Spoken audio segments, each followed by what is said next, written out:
It's our pleasure today to introduce you to a recent project of the Center, a PTJC virtual gallery and exhibition of Japanese calligraphy. Calligraphy is a fundamental medium of culture in Japan, and it's played an important role in articulating the identity of the Prince Takamado Japan Center.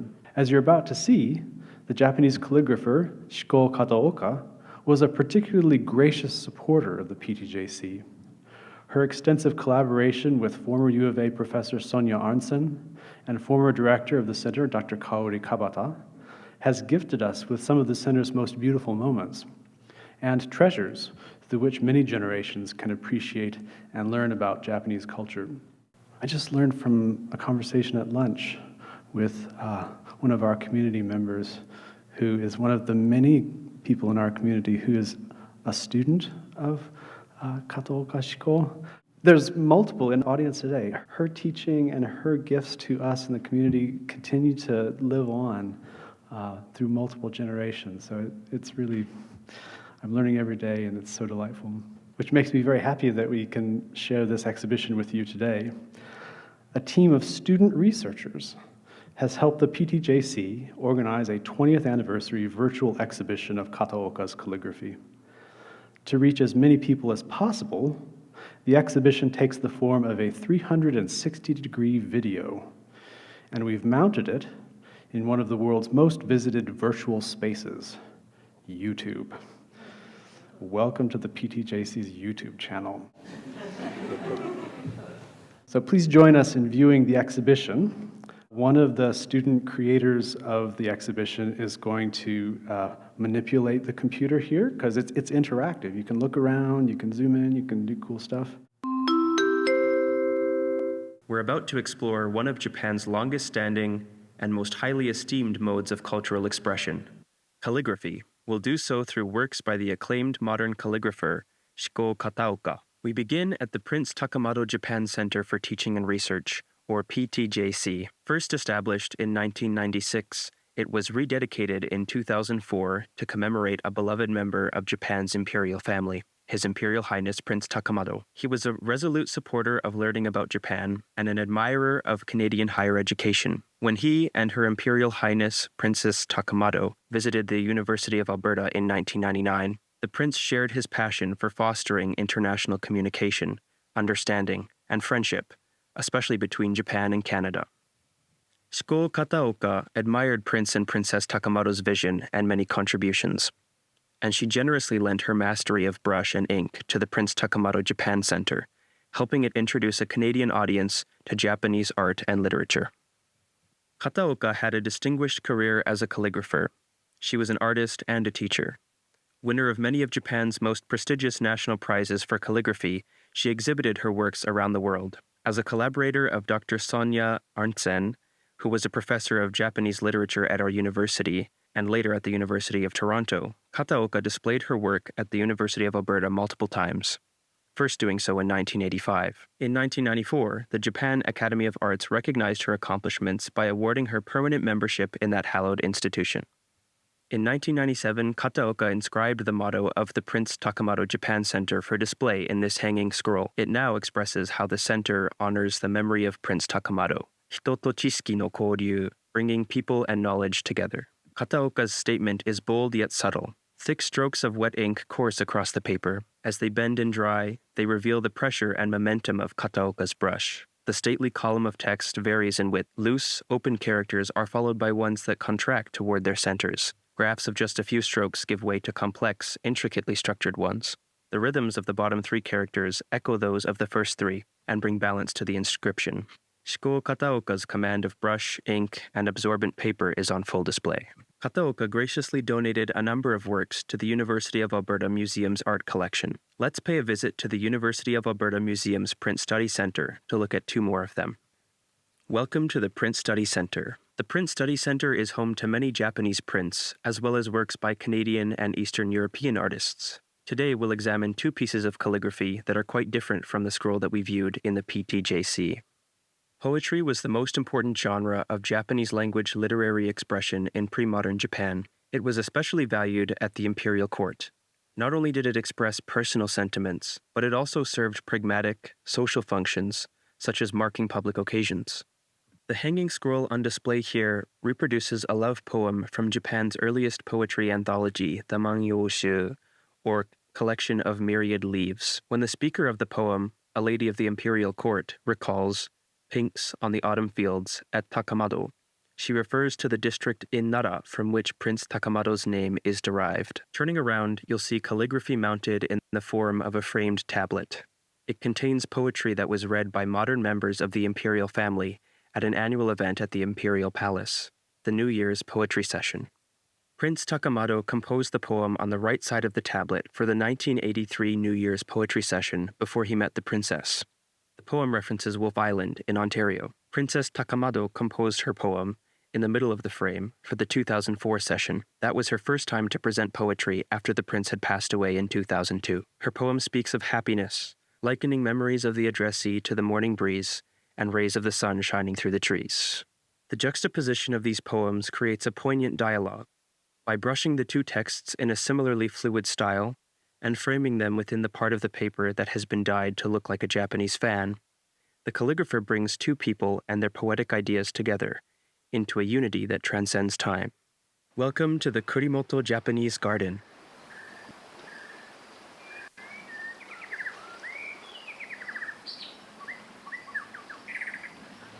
Let's now step into the Kurimoto Japanese Garden. It's located a few kilometers east of Edmonton and is part of the University of Alberta Botanic Garden.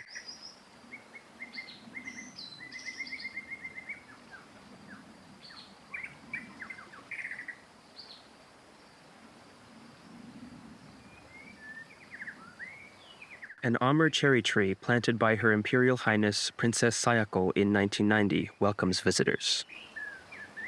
Please feel free to pause and examine a pair of poems that Prince and Princess Takamado composed on the topic of trees for the 1987 New Year's Poetry Session.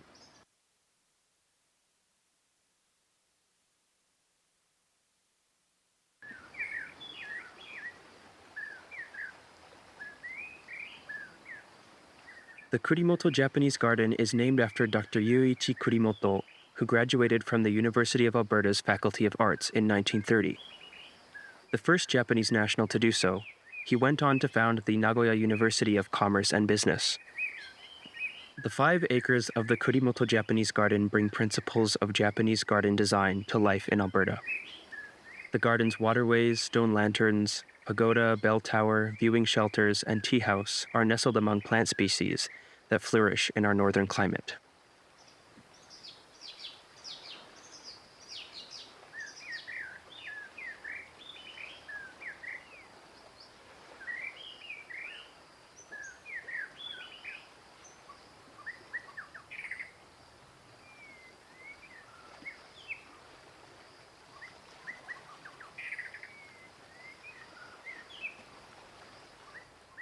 When Prince and Princess Takamado visited the province and attended an international conference at the University of Alberta in 1999, they enjoyed a tea ceremony in the garden. We're heading toward the garden's Ozawa Pavilion Tea House. Opened in 1995, it was created to provide a space that would foster friendship and intercultural understanding. The structure is named after the Honorable Tatsuo Ozawa, a distinguished Japanese parliamentarian and advocate for Japan-Canada partnerships and educational exchanges. The Edmonton-based architect Junichi Hashimoto designed the structure. It combines the architecture of traditional Japanese tea rooms with space for other forms of gathering and exchange. Spaces like this tea room inside the Ozawa Pavilion have been designed for the formal drinking of tea since the 15th century. That was when Zen Buddhist masters began to transform the everyday practice of welcoming guests with tea into the ritual of cha-no-yu, or the Japanese tea ceremony. They grounded it into the Buddhist idea that everything is impermanent. As a result, Japanese tea rooms and tea ceremonies embody the aesthetics of wabi. Wabi expresses the belief that purity and tranquility are to be found in simple but elegant forms. It is the love of austerity expressed in plain materials, rustic structures, and the precise movements of the host who prepares tea for guests. The tea room and tea ceremony also incorporate the value of sabi, or taking pleasure in the old, the worn, the imperfect for its own sake. The alcove with the raised floor on one side of the tea room is called tokonoma. This is where the host will place objects that express the theme of the tea ceremony, such as flower arrangements, ceramic wares, incense containers, and scrolls of calligraphy. The calligraphy now on view has been mounted as a hanging scroll. The paper ground of the writing has been glued to a strong paper backing and framed by pieces of silk brocade. The scroll can be rolled up and put away for safekeeping, or brought out and hung for a particular tea ceremony. The two vertical strips of gold brocade, loosely suspended from the top of the scroll, are called futai, or wind ties. They are unique to this Japanese style of mounting. The scroll presents 3 poems from an 11th century Japanese poetry anthology, Wakan Doeishu, or Japanese and Chinese poems to sing. The first poem on the right was composed in literary Chinese by a Chinese poet of the 7th century. Its 7 character lines are written in evenly spaced, parallel columns of Chinese characters, or kanji.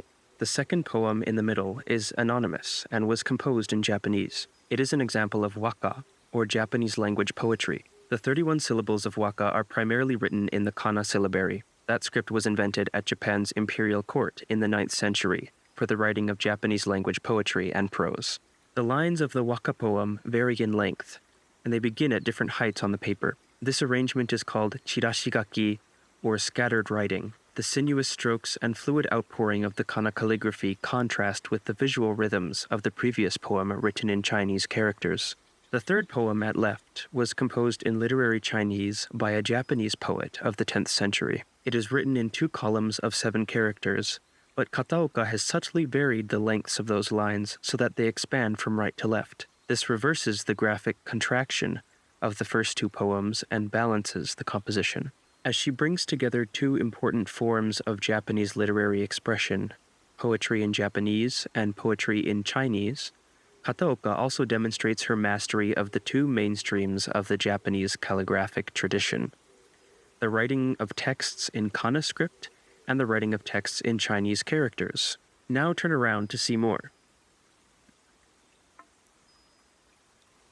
The pavilion's tea room opens into a larger area for gathering that is enclosed by sliding screens. Low tables and portable screens can be set out on the floor as tatami mats, depending on the occasion. A broad tokonoma allows the display of paintings, calligraphy, and other treasures. The calligraphy on view in the tokonoma is mounted in a Chinese-style scroll, without futai, or wind ties, and it quotes a single line of verse by a celebrated Chinese poet of the 8th century. In order to render his imagery of blossoms falling into a wine jar, Kataoka has written the Chinese characters loosely, as if they are fluttering downward. The dense ink of the last 3 characters, words for spring, wine, and fragrance, suggests the suffusion of the blossom's delicate scent into wine and the season. Kataoka's choice of this line of poetry reflects the aesthetics of wabi and the Japanese tea ceremony. The fleeting moment of blossoms falling from their tree illustrates the Buddhist notion of impermanence and helps us appreciate the beauty of transitory phenomena. The aesthetics of wabi also inform the portable screen Cherry Blossoms Snow. Within its blue borders are 2 waka poems from the 13th century imperial poetry anthology, Shinko Kinshu. The poem on the right half of the screen, in which cherry blossoms wrap the world in spring, is followed by the poem on the left, in which snow falls, unaware of a world of worries. The staggered arrangement of the 2 sheets of paper echoes the chirashigaki, or scattered writing, in which the poems are inscribed. It also suggests the passage of time. At top right, the calligrapher begins with the words for, "Now the cherry blossoms," and at bottom left, she finishes with the words for, "It piles up, the first snow." Such visualization of literary ideas also occurs in the final work of this exhibition, a pair of screens entitled New Year's Poems by the Prince and Princess Takamado.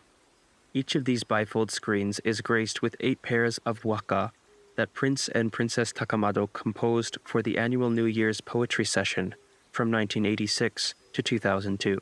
The Prince's poems are written on square letter papers with rectilinear columns of text. Princess Takamado's poems, in contrast, are written on papers shaped like Japanese folding fans, and her lines gently fan out. Kataoka has selected papers for the prince's compositions that are enlivened with bold dyes and gold and silver leaf. Some of their colors and forms appear deliberately to evoke the prince's poetic imagery. For instance, Kataoka has brushed the prince's poem on the topic of waves over abstract shapes that suggest a boundary between earth and sea, or the cresting of a swell. The effect recalls efforts by painters and calligraphers of Japan's early modern Rimpa school, who also constructed layers of visual and verbal meaning. The sprays of gold and silver pigment behind Princess Takamaro's poetry are more delicate and ethereal. However, the gentle hues of the papers that bear her poems are carefully harmonized with the ones that convey the prince's sentiments.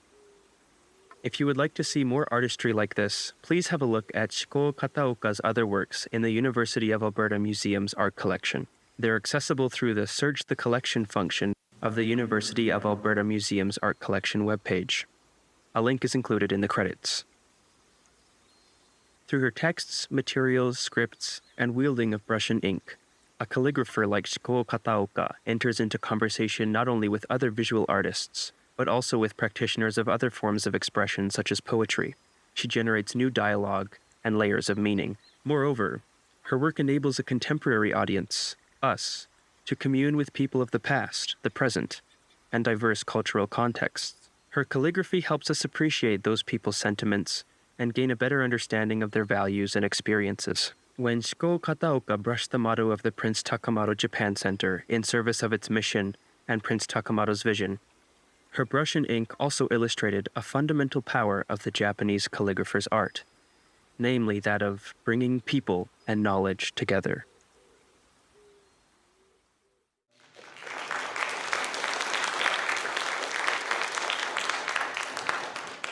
Students are great. I'd now like to invite the three student researchers who helped curate, design, and produce this show to say a few words about the project. And while they're walking to the stage, I'd like to express my gratitude to three gems of our university. There are others, but I want to call out these three for now. University of Alberta Museums, the University of Alberta Botanic Garden, where the Kurimoto Garden is located, and the President's Grants for the Creative and Performing Arts from the Killam Research Fund, which paid for this project. Without their generous support and marvelous facilities, the exhibition simply would not have been possible. So thank you very much. Bo-Sheng Li holds a Bachelor of Fine Arts degree in photography and videography from the School of Visual Arts in New York, and is now a Master of Arts student in the Department of East Asian Studies. In addition to contributing to the exhibition's curation, he is the creative artist behind its videography, audio engineering, editing, and production design. Sung-Yun Cho graduated from the University of Alberta just this spring. For her Bachelor of Arts honors degree in History of Art, Design, and Visual Culture in the Department of Art and Design, she wrote her thesis on 19th century Japanese prints in the University of Alberta Museum's art collection. She is now gainfully employed, working at the Royal Alberta Museum. Sung-Yun led the curation and art historical design of the exhibition.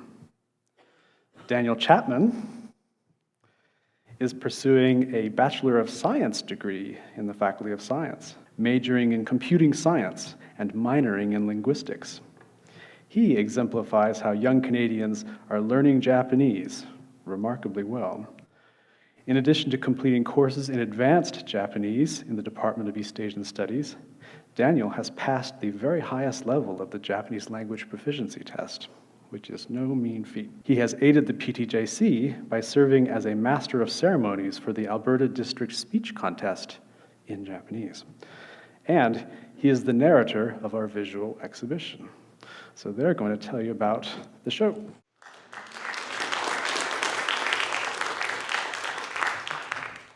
The PTJC 20th Anniversary Virtual Exhibition, Bringing People and Knowledge Together, Japanese Calligraphy by Shiko Kataoka at the University of Alberta, is part of a series of exhibitions that feature the master calligrapher Shiko Kataoka and her works.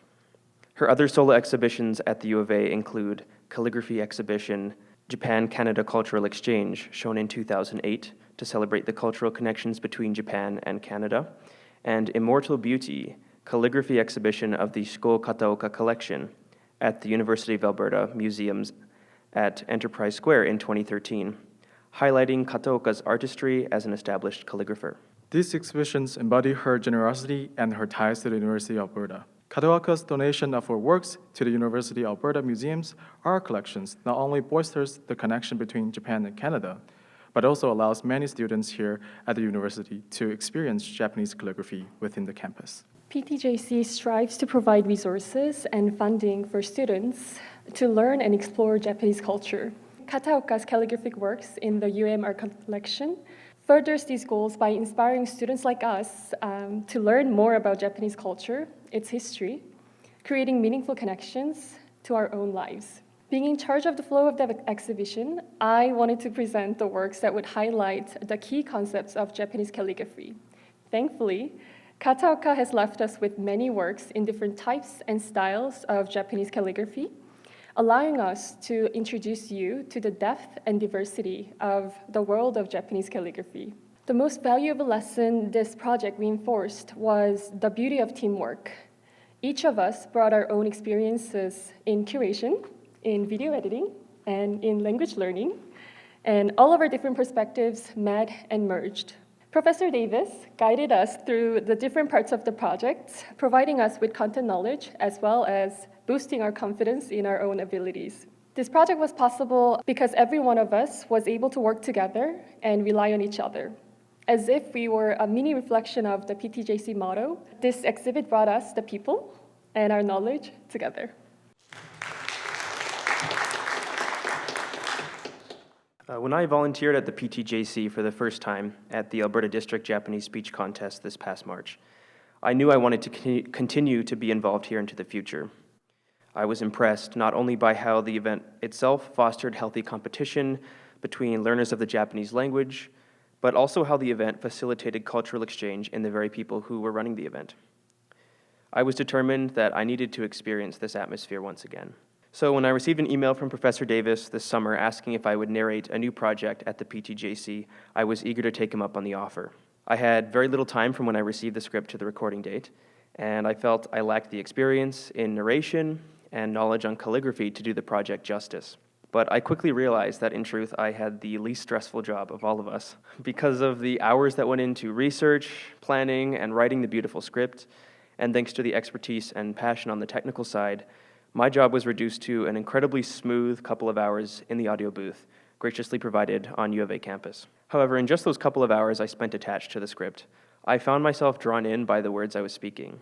Japanese calligraphy, an art I had admittedly not given much thought to until then, quickly revealed its appeal to me. The beauty in each stroke, how it synergizes with other forms of art, and how it interacts with culture at large. This project was both humbling and truly exciting, exactly what I expect to experience from the PTJC. As we learn about brilliant Japanese artists like Shiko Kataoka through this exhibition, I hope that even one other person may, like I did, fall a little bit in love with calligraphy.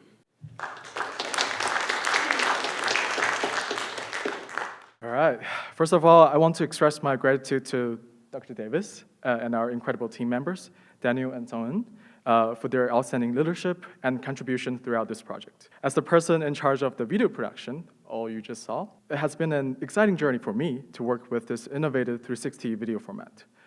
From a production standpoint, this experience has been greatly enhanced my multitasking skills as I collaborated with the wonderful staff at the PTJC, the University of Alberta Botanic Garden, and the Prince Study Center. Their support was instrumental in helping me with scouting, recording, and editing, so I'd like to extend my heartfelt thanks to them. The most significant takeaway for me has been the artworks themselves and the profound messages they convey. In my roles in exhibition design and video production, I immerse myself in labels, text, and artworks throughout the process. As an artist, I was particularly inspired by the collaboration between Kataoka and Princess and Prince Takamado. This partnership represents a beautiful fusion of traditional calligraphic artistry and the contemporary vision of one of the most dedicated advocates for Canada-Japan relations. Before working on this project, I knew little about Prince and Princess Takamado's time in Canada. However, learning about Prince Takamado's family trip to Wolf Island truly resonated with me. Instead of writing, "Is it someone on their way back to home from Wolf Island?" Prince Takamado wrote, "Is it someone on their way back to Wolf Island?" In a car, they crossed the frozen lake. It struck me that he must have had a deep appreciation for Canada's landscapes so that he would visit one specific island multiple times out of the thousands of islands within Lake Ontario area. This project was made possible by Prince and Princess Takamato's love for Canada, their support for the PTJC, and their dedication to students like us. I'm truly grateful for this opportunity, and I hope you guys enjoyed our virtual exhibition. Thank you.